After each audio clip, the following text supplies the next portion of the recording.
Hi everybody, it's Julie Lancaster of Lancaster Consulting, and I'm here to talk with you today about something in our Influence series, which is about social competence and social awkwardness. In my coaching practice, folks are often talking about how to decrease that awkwardness a little bit and feel more comfortable in social situations. So we're going to talk about that, and the reason it's apt for me to be talking with you about that from Tucson, Arizona is because I'm here at a family reunion.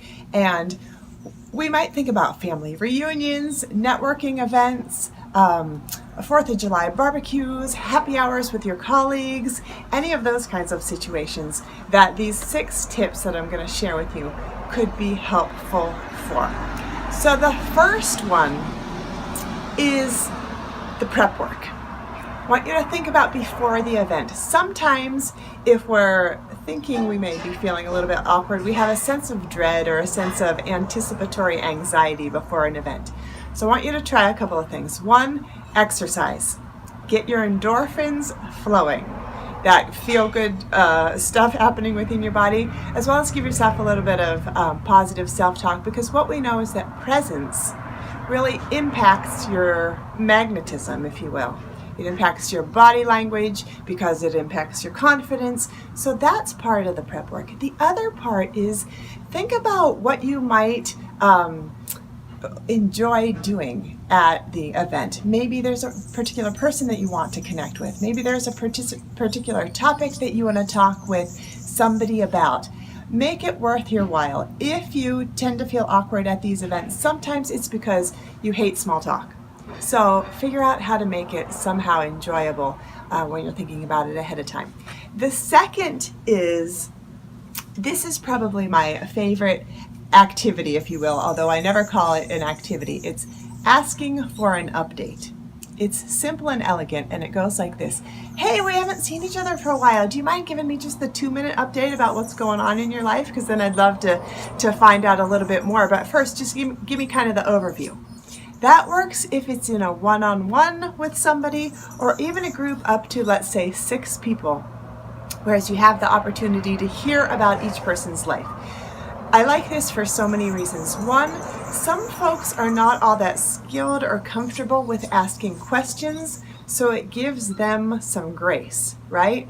It also puts the talker in the driver's seat, meaning, sure, I'll give you a 2-minute update. Let me share with you about what I think is important for you to know, or what I would like for you to know.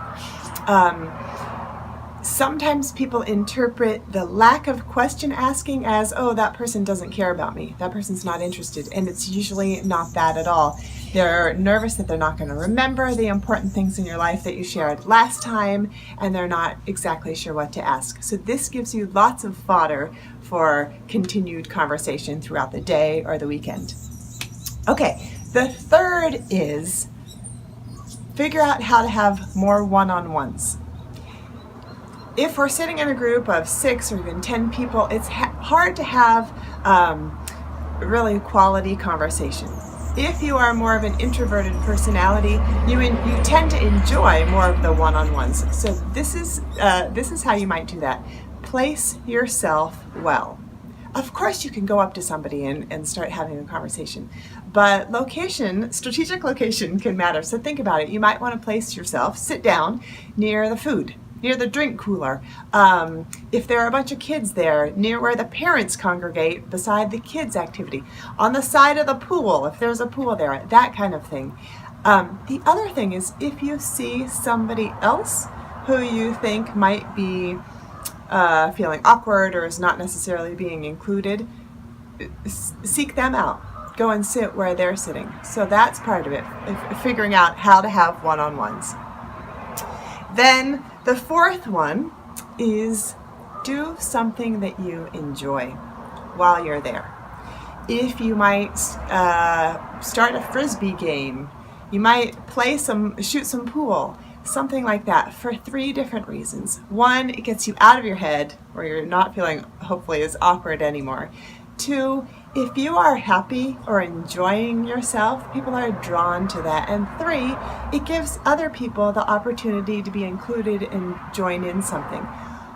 One thing that we often forget is that many people feel awkward in these kinds of situations to varying degrees.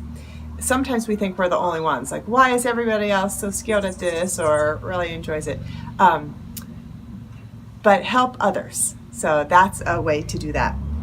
The fifth is, this is simple yet important to be taken seriously, is balance listening with talking.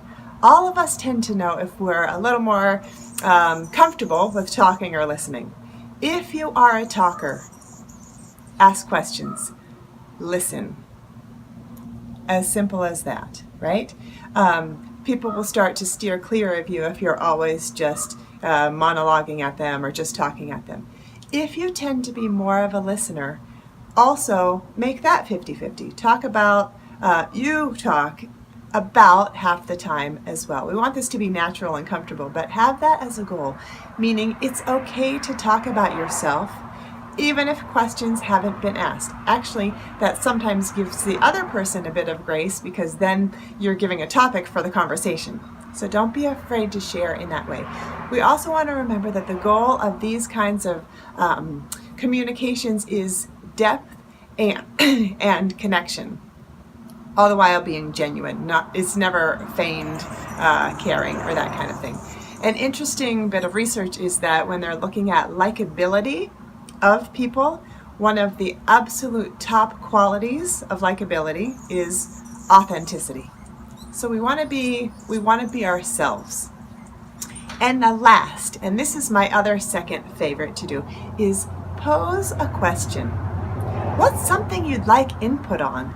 People tend to really rally around helping you out, giving input, sharing some of their experience. Some examples may be, my family and I are about to go on vacation in a month. And what tends to happen to me on vacation is I come back needing a vacation from my vacation. It's too stressful. What do you all do to help you to really get to relax during a vacation? Or something I recently heard was, hey, I'm starting up a nonprofit in town and I really want to get the word out. Do you all have any ideas for how to do that? Or a third might be, I'm about to start a new exercise routine and I know that I can have a tendency after a month to have my commitment wane. What do you all do to help keep your commitment high? So those are a few ideas. Hopefully they're helpful for you. If you would like to learn more or watch more, head on over to lancasterleadership.com and have a great day.